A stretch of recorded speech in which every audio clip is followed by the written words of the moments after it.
Umuhanzi wamenyekanye mu ndirimbo za gakondo Biri Ruzima ari mu maboko rwego rw'ubugenzacyaha RIB nyuma y'uko akurikiranweho icyaha cy'imyitwarire mibi cyane no gukoresha ibiyobyabwenge ndetse n'indi myitwarire idahwitse. Biri Ruzima amaze imyaka isaga 7 akora umuziki nyarwanda, akaba akunzwe n'abatari bake by'umwihariko mu njyana ya gakondo. Akaba yafashwe muri no minsi, akaba ari mu rwego rw'ubugenzacyaha RIB mu gihe akurikiranwe iki cyaha ndetse hakaba hategerejwe imyanzuro y'urukiko. Mu yandi makuru kandi, umukinnyi rurangiranwa mu mupira w'amaguru Kylian Mbappe ararega ikipe ya Paris Saint-Germain asanga miliyoni 300 z'amayero.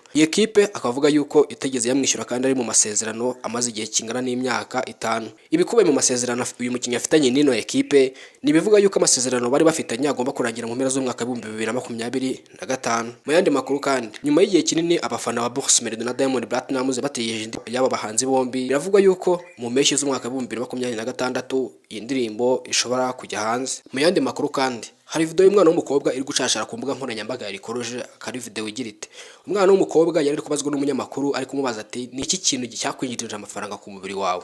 Umukobwa rwose ashize amanga, jewe icyanyinjiriza amafaranga ni hagati y'amaguru yanjye. Biri mu bintu byatumye abantu batangara ndetse banateraho comment kuri iyi video, biri mu bintu byatumye umukobwa asirikira ku mbuga nkoranyambaga. Mu yandi makuru, Miki na Aga Promoter bagiye gukora ubukwe cyane mu gusezerana mu murenge. Bikaba ari ibintu byabatangaje mu minsi yashize ndetse bagatangaza n'itariki iki gikorwa kizaberaho. Iyi couple imaze hafi igihe kigera ku myaka 2 bakunda, bikaba biri mu bintu byatumye babana, ariko iki cyose bakaba ari babana mu buryo butemewe n'amategeko. Bakaba bateye intambwe yo kuba bagiye gusezerana ku murenge ndetse biri no mu bintu bibimburira kuba banategura ubukwe bwabo bweruye. Komeza ubane natwe kuri Taifa Rwanda, ugomeze dukurikirane umunsi ku munsi ibiganiro byiza, amakuru n'ibindi bizajya bikugeraho isaha ku isaha. Iyo nitwa Elize Taifa, ndabashimiye.